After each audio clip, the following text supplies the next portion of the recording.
Nyuma yaho Repubulika Iharanira Demokarasi ya Kongo ndetse n'ibindi bihugu bigera mu 9 cyangwa 10 bigize CEEAC cyangwa ECASA bifasha umwanzuro w'uko u Rwanda rutagomba kuyobora uyu muryango, ndetse ubusabe Kongo yatanze kuri ibihugu bikabyemera bikabiha n'umugisha. U Rwanda rwafashe umwanzuro wo kuva muri uyu muryango burundu, ndetse inama y'abaminisitiri igaragaza yuko cyangwa ibigaruko bidasubirwaho yuko u Rwanda rwavuye muri uyu muryango, ndetse Olivier Nduhungirehe yanagaragaje yuko u Rwanda rutazasubiramo bya burundu. Ni nyuma yuko u Rwanda rwifatiye ku gahanga ibihugu byishyize hamwe na Repubulika Iharanira Demokarasi ya Kongo, akaba ari nayo impamvu hafashwe iki cyemezo. Inama y'abaminisitiri yemeje bidasubirwaho yuko u Rwanda rwavuye mu muryango wa CEEAC bidasubirwaho. Reka nongere ngo ikaze mu makuru n'ibiganiro byacu bya buri munsi, n'uwa mwanya tugiye kugaruka ku makuru agezweho n'amakuru ari kugenda avugwa hirya no hino mu bitangazamakuru bitandukanye. Tugiye kugaruka ku myanzuro y'inama y'abaminisitiri, ndetse tunarebe n'icyo uyu muryango w'ubukungu u Rwanda rwaye rurimo, nimba kuba rwavuyemo hari icyo byaba biruhungabanyijeho. Hari byinshi Minisitiri w'Ububanyi n'Amahanga w'u Rwanda yavuze ku bigendanye n'imikorere y'uyu muryango itari inameze neza. Reka nongere ngo ikaze kandi nkwifurize kugubwa neza, amahoro y'Imana akomeze abane nawe. Reka tubane tugaruke ku myanzuro cyangwa ku byemezo by'inama y'abaminisitiri n'icyo bavuga ku bigendanye no kuba Kongo yaraciye inyuma ikaba yatanga cyangwa kuba Kongo yaragize uruhare mu kuba uyu muryango watesha agaciro u Rwanda narwo rugafata imyanzuro ikakaye. Reka nkwifurize kugubwa neza rero.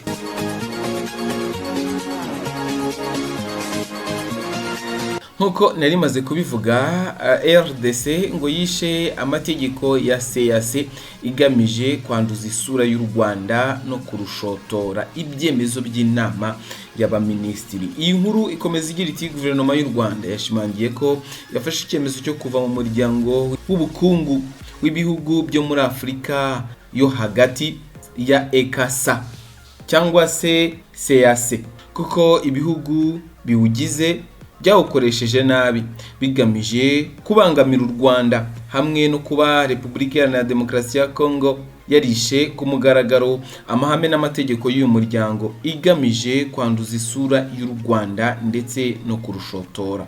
Inama y'abaminisitiri yateranye ku wa 9 Kamena 2025 yaganiriye ku cyemezo cyo ku wa 7 Kamena 2025 cyo kuvana u Rwanda mu muryango w'ubukungu w'ibihugu bya Afurika yo hagati ECASA, maze ishimangira ibi bikurikira: ntabwo byumvikana kandi ntibikwiriye ko ibihugu bigize ECASA birimo Repubulika Iharanira Demokarasi ya Kongo byiha uburenganzira bwo gukoresha nabi uwo muryango mu nyungu zabyo bwite bigamije kurwanya igihugu biri kumwe muri uwo muryango.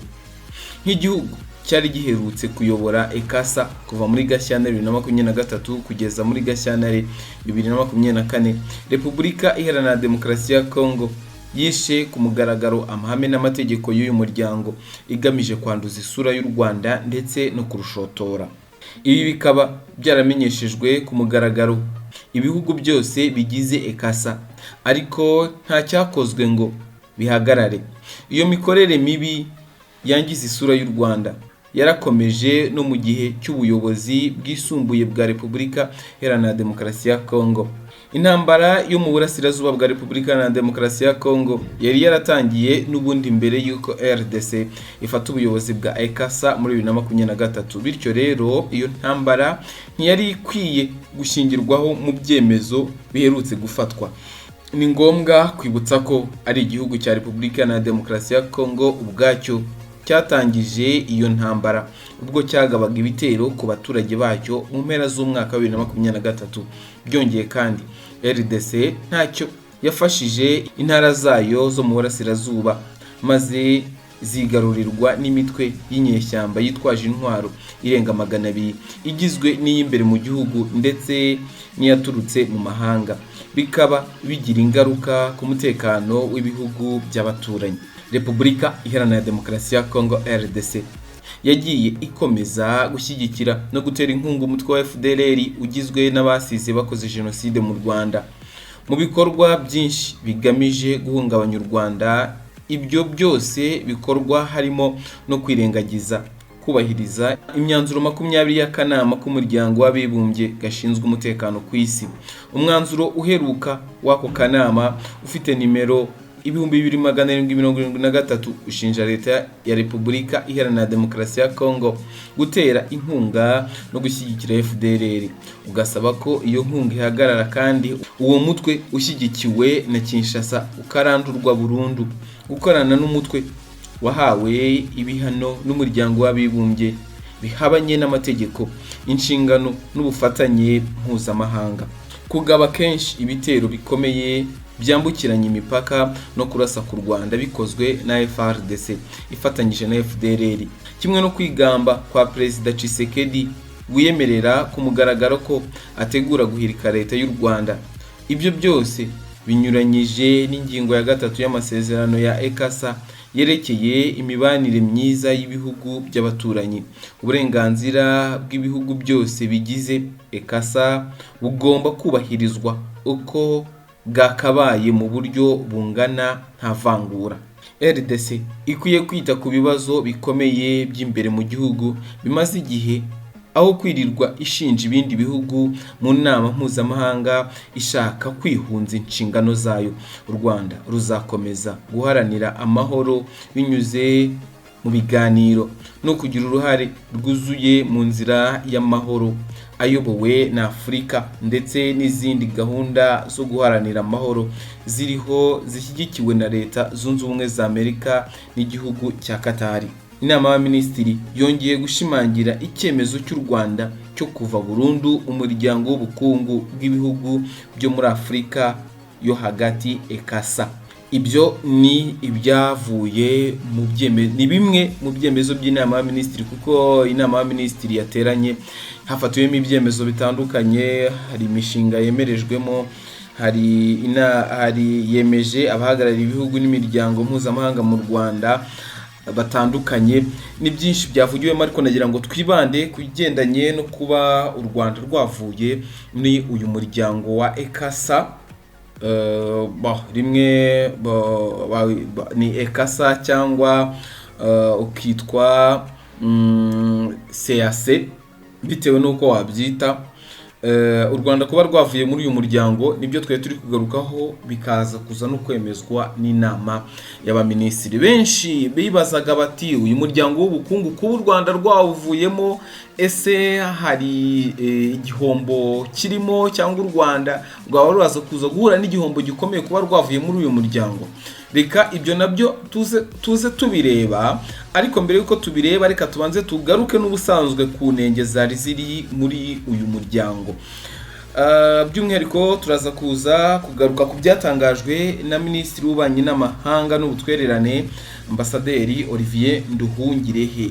Uyu Nduhungirehe yavuze ko na mbere yuko u Rwanda rufata icyemezo cyo kwikura mu muryango w'ubukungu w'ibihugu byo muri Afurika yo hagati ECASA cyangwa CAC, n'ubundi wari ugeze aharindimuka. Ibi Minisitiri Nduhungirehe yabitangarije igihe ubwo yagarukaga ku byo u Rwanda rushobora guhombera mu kwivana muri uyu muryango. Minisitiri Nduhungirehe yavuze ko kuba u Rwanda rwarikuye muri CAC nta kinini rwahombye, kuko wari umuryango umaze igihe urangwa n'imikorere mibi.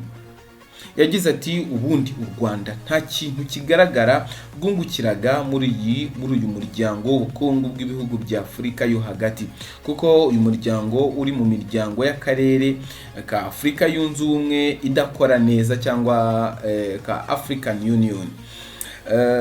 Hari imishinga myinshi y'ibikorwa remezo yo kwishyira hamwe idakora. Rero ntabwo u Rwanda n'ubusanzwe mbere y'uko n'iki kibazo kizana rwabonaga inyungu igaragara, cyangwa mbere y'uko iki kibazo kiza ntabwo rwabonaga inyungu igaragara muri uyu muryango wa CAC. Kubirebana n'uko u Rwanda rushobora kuzasubira muri uyu muryango, Minisitiri Nduhungirehe yavuze ko bigoye kuko byagaragaye ko uyu muryango na komisiyo yawo bikoreshwa cyane na Repubulika Iharanira Demokarasi ya Kongo ku buryo bigeza n'aho byica umutekano shingiro y'uyu muryango. Ubundi u Rwanda nirwo rwari rutahiwe kuyobora uwo muryango nyuma ya Guinea Conakry, kuko amahame shingiro ateganya ko ibihugu bisimburana ku buyobozi bw'uwo muryango hakurikijwe inyuguti za alphabet z'igifaransa.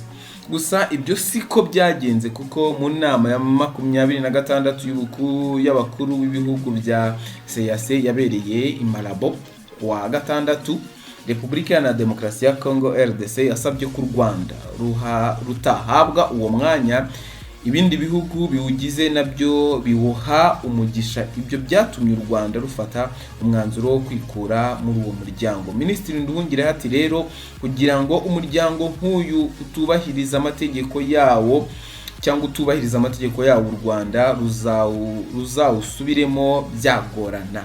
Ikindi ni uko CAC burya na mbere y'uko iki kibazo kiza wari umuryango ugeze aharindimuka, cyane cyane kubera ko hari imishinga myinshi y'iterambere y'ibikorwa remezo itarigeze bishyirwa mu bikorwa. Ati hakabaho ikibazo cy'imiyoborere, cyane cyane imiyoborere ya komisiyo, aho perezida wa komisiyo akora wenyine atagisha inama cyangwa adakorana n'abandi bakomiseri. Hakaba n'ikibazo rero cyo kugenzura imari. Bikaba rero bitangaje kuko mu kuva muri 2020 nta genzura audit rirakorerwa uyu muryango nk'uko biteganywa n'amategeko. Akaba ari nabyo bituma n'ibihugu byinshi bitagitanga umusanzu muri uyu muryango. Minisitiri w'Ububanyi n'Amahanga yakomeje ashimangira ko u Rwanda rwavuye muri CAC burundu. Ati tukaba rero tutazawusubiramo namba. Si ubwa mbere u Rwanda ruvuye muri uyu muryango, kuko muri 2008 rwavuyemo ruvuga ko ari ukugira ngo rushyire imbaraga mu yindi miryango rurimo, irimo EAC na COMESA. Gusa rwaje kongera kugarukamo muri Kanama 2016. Imvugo ntiyari iyo ngiro muri CAC. Ubusanzwe CAC yari igizwe n'ibihugu birimo Angola, Congo, RDC, Cameroon, Gabon, Chad, Guinea Conakry, Centrafrica, u Rwanda, u Burundi na Sao Tome et Principe. N'umuryango washinzwe mu kwakira 1983 utangiwe n'ibihugu byari bigize umuryango w'ubumwe bw'ibihugu byo mu burasirazuba bwa Afurika yo hagati mu by'imisoro n'ubukungu. Sao Tome et Principe ndetse n'ibyari bigize umuryango w'ubukungu bw'ibihugu byo mu karere k'ibiyaga bigari, ari byo yahoze ari Zaire, u Burundi ndetse n'u Rwanda. CAC yamaze imyaka myinshi idakora bitewe n'ibibazo bya mikoro, amakimbirane mu karere k'ibiyaga bigari ndetse n'intambara muri RDC. Ibihugu bimwe by'ibinyamuryango byari bishyigikiye impande zitandukanye muri muzari zihanganye. Mu kwakira 1999 uyu muryango wemejwe n'umuryango wa Afurika yunze ubumwe nka kimwe mu nkingi 8 zibumbatiye ubukungu bwa Afurika yunze ubumwe. Muri zimwe mu ntego za CAC harimo guteza imbere no gushimangira ubufatanye bwuzuye kandi burambye hagamijwe kugera ku iterambere ry'ubukungu rihamye kandi rishingiye ku bushobozi bw'ibihugu ubwabyo, gukuriranaho imisoro ku bicuruzwa byinjira muri buri gihugu, gukuraho amategeko agena ingano ntarengwa y'ibicuruzwa byinjira cyangwa bisohoka n'izindi nzitizi z'ubucuruzi. Hari kandi intego yo guhuza politike z'ibihugu bigize uyu muryango mu rwego rwo guteza imbere ibikorwa byawo, cyane cyane mu by'inganda, ubwikorezi n'itumanaho, ingufu, ubuhinzi, umutungo kamere, ubucuruzi, ifaranga n'imari, umutungo w'abantu, ubukerarugendo, uburezi, umuco, ubumenyi n'ikoranabuhanga. Uyu muryango wari ufite kandi intego yo kugera ku kwigira nk'umuryango, kuzamura imibereho y'abaturage, kubungabunga ubukungu no guteza imbere umubano mwiza hagati y'ibihugu biwugize, ndetse no gutanga umusanzu mu iterambere ry'umugabane wa Afurika. Uyu muryango ugizwe n'ibihugu bikize ku mabuye y'agaciro, ubutaka bukungahaye bwo guhingaho, inganda zikurura abashoramari b'imbere no hanze.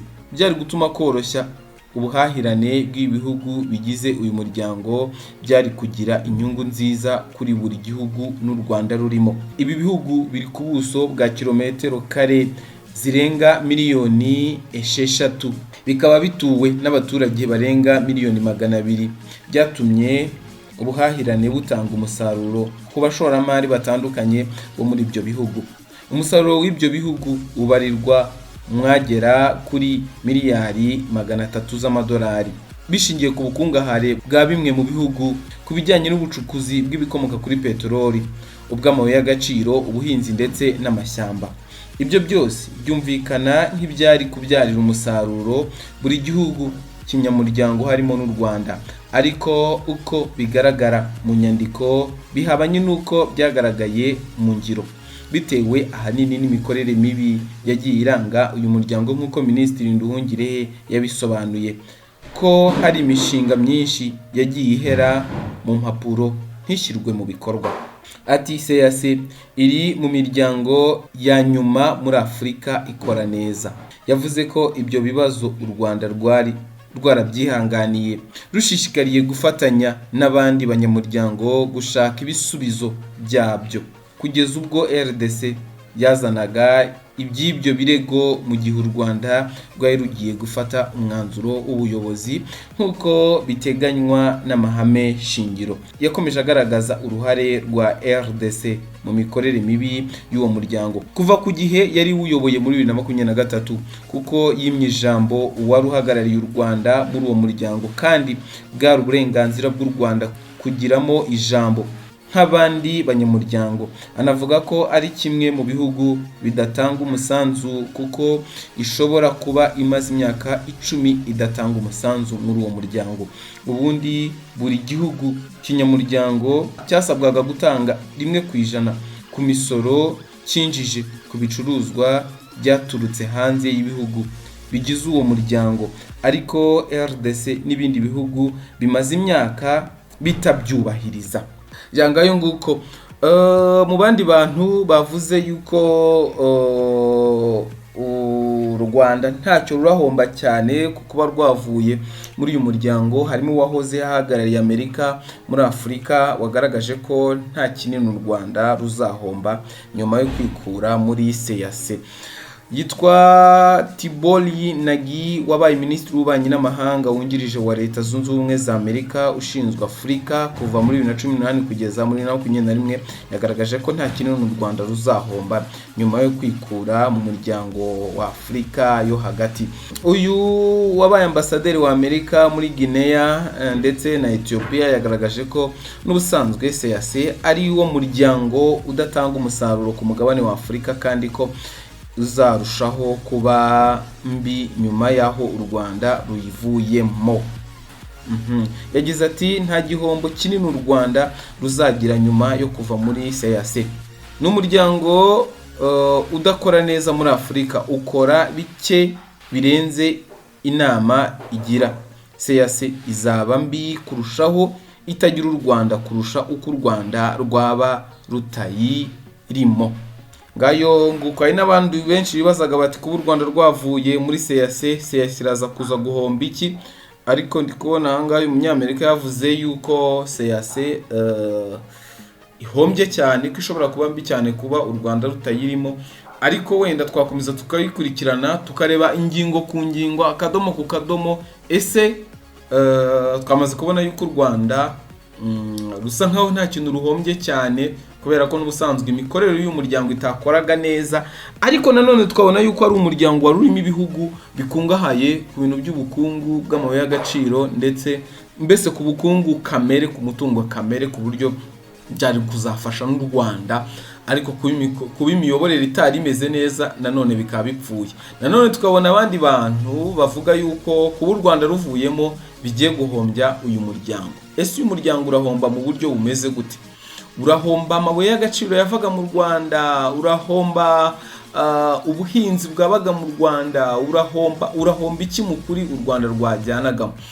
Wenda kubigendanye n'uburyo buri diplomasi cyangwa mu buryo buri diplomatique, u Rwanda bigaragara yuko cyangwa u Rwanda bagaragaza yuko rufite imiyoborere igiye ku murongo, ku buryo u Rwanda rushobora kuba hari umusanzu rwari gutanga ku bigendanye n'ubuyobozi cyangwa ku bigendanye n'uburyo ki uyu muryango wayoborwa neza. Nk'iyi manda wenda u Rwanda aricyo rwari kuzakora ku buryo ibibazo byari birimo, ku buryo ibibazo u Rwanda rwagaragazaga byari birimo byashoboraga kuba byashyirwa ku murongo, yewe uyu mutungo nawe ukaba wabyazwa umusaruro. Ariko igihari nuko bitakibashije gushoboka. Ngayo nguko iby'amakuru abagezweho.